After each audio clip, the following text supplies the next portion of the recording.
dari fraksi PDI Perjuangan. Baik, terima kasih. Bismillahirrahmanirrahim. Assalamualaikum warahmatullahi wabarakatuh. Salam damai sejahtera untuk kita semua. Om Swastiastu, Namo Buddhaya, Rahayu, salam kebajikan.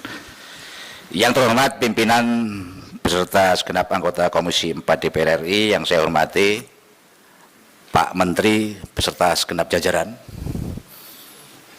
Semoga dalam keadaan sehat walafiat, Pak. Karena capek dengan pagar laut. Sebelum saya melanjutkan, pertama saya agak protes dengan paparan ini. Jadi di slide halaman 7, halaman 8 itu yang judulnya pembongkaran pagar laut di Tangerang, Banten. Kebetulan kami kemarin ke sana, ada Bu Ketua dan sebagainya. Tolong kalau menarasikannya yang pas, karena bagi saya ini tidak tepat. Jadi sedikit cerita saja, kemarin sebetulnya itu agak kasak kusuk, ini bentuk penghormatan kemarin, terima kasih Bu Ketua. Tapi teman-teman anggota yang kesana kemarin sebetulnya pimpinan dan Kapoksi, rencananya adalah kita kunjungan spesifik terkait dengan pagar laut. Tapi kemudian kalau arahnya dibawa kayak framing gitu, bongkar, sepertinya kok tidak. Tangan saya sekalipun saya nggak megang batang bambu itu untuk kita tarik. Kenapa ini perlu saya jelaskan? Karena pertama, soal apakah pencabutan itu sudah sesuai dengan aturan atau tidak itu juga masih jadi perdebatan. Meskipun sekali lagi secara pribadi saya setuju, yang paling utama adalah menyelamatkan kesejahteraan nelayan. Kalau itu sudah clear, kita nggak ada masalah, kita mendukung. Sebagaimana statementnya Bu Ketua bahwa kemarin kita ingin ini segera diselesaikan dan dicabut. Tapi tolong konteksnya juga agak tepat agar kami juga di sini juga tidak nanti juga jadi perdebatan. Saya banyak belajar dengan seorang tokoh yang sekarang lagi viral, namanya Nelayan Khalid. Banyak pernyataan-pernyataan yang kadang justru membuat kita terpecah belah dan sebagainya. Cuman sayangnya judulnya juga agak ngeri, itu buku yang dibaca itu Logika Penjajah. Yang kedua, saya berharap dalam rapat kerja kali ini Kementerian KKP juga menunjukkan jati dirinya sebagai bapaknya nelayan Indonesia. Karena sesuai dengan tugasnya adalah diantaranya adalah hal seperti itu. Kalau tugas utamanya adalah menyelenggarakan pengendalian dan pengawasan mutu dan keamanan hasil kelautan dan perikanan, pertanyaan saya pertama adalah soal keamanan tadi.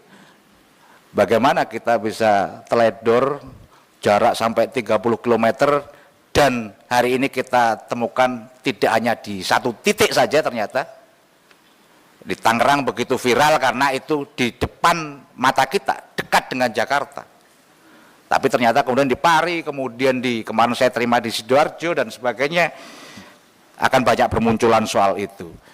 Jadi sekali lagi saya berharap, saya tidak akan banyak soal pagar laut itu, saya yakin teman-teman komisi yang Poksi yang lain akan bisa menyampaikan, tapi tolong tunjukkan sebagai seorang bapak nelayan.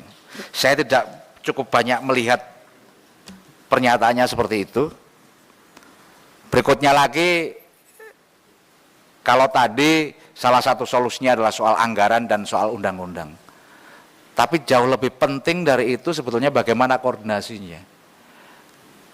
Kami ingin di forum yang terhormat ini, kalau beberapa waktu yang lalu Pak Menteri menyampaikan ini sudah tahap penyidikan, jadi jangan dicabut dulu pagarnya. Kalau sudah ada tahap penyidikan, mungkin berarti sudah ada bukti permulaan yang cukup.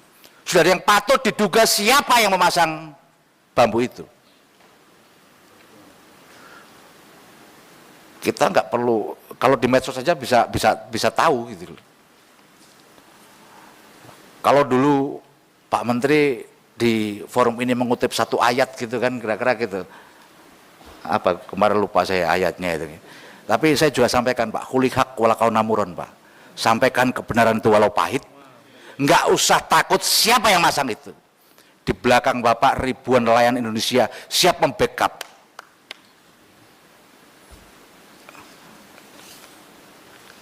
Di masa kayak gini keberanian adalah kemewahan, Pak. Jadi kalau kita masih tarik ulur, saya nggak tahu, perlu ada argumentasi. Masa tiba-tiba yang nyabut belum apa angkatan laut, Bapak pernyataan berikutnya salah, kayak gitu kan kita ngeri Pak. Masyarakat lihat ini gimana instrumen negara dua-duanya bisa berbeda. Ribuan bambu kayak gitu di sebelah situ mungkin ada Pol Airut, masa sih nggak tahu kalau ditanya. Saya pengen tahu apakah pernah ada forum yang untuk mempertanyakan itu. Sekarang bahkan kalau di media kita bisa lihat yang namanya penerima SGHB itu direksinya direksinya kemudian komisarnya siapa saja, kita tinggal buka handphone bisa. Tapi saya yakinlah dengan senyum-senyum habis ini minum kita akan sebutkan siapa sih dalang di balik ini, kira-kira begitulah. Jadi kami yang kami harapkan sebetulnya itu nanti secara garis besarnya, kemudian soal alih fungsi lahan yang terkait dengan itu semua. Dan terakhir, saya sudah dilihat sama Bu Ketua karena ini panjang nanti, jadi sebentar saja Bu. Beberapa waktu yang lalu saya, kemarin 2 hari yang lalu kalau nggak salah, saya nggak tahu ikut hadir enggak, ini ada forum dari masyarakat Madani Maritim. Bu Ketua, yang malamnya saya ketemu sudah sampaikan, jadi akhirnya sore itu kami terima. Intinya adalah ini selaras dengan pernyataan Pak Presiden yang akan mengevaluasi PSN. Mereka menolak reklamasi pantai di timur Surabaya terkait dengan proyek Surabaya Waterfront Land. Dan kenapa ini juga penting menurut saya sampaikan langsung nanti kepada Pak Menteri dokumen ini. Pertama, janji saya kemarin juga ini akan saya serahkan langsung dan diterima oleh tangan Pak Menteri gitu.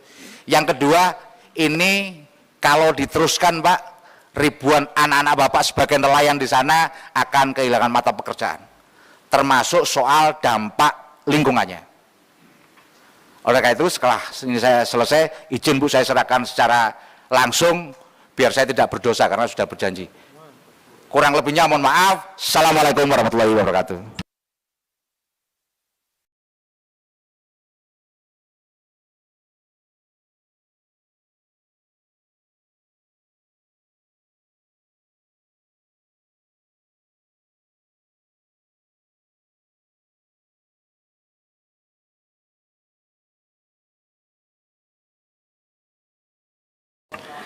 Baik, selanjutnya Bapak Adrianus Asia Sidot dari Partai Golkar.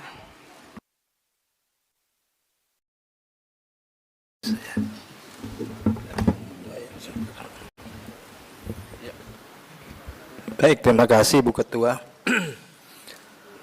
Assalamualaikum warahmatullahi wabarakatuh. Salam Om Swastiastu, Namo Buddhaya, salam kebajikan, salam sehat untuk kita semua. Yang terhormat Ibu Ketua Komisi 4 DPR RI beserta seluruh pimpinan dan rekan-rekan anggota Komisi 4 yang saya hormati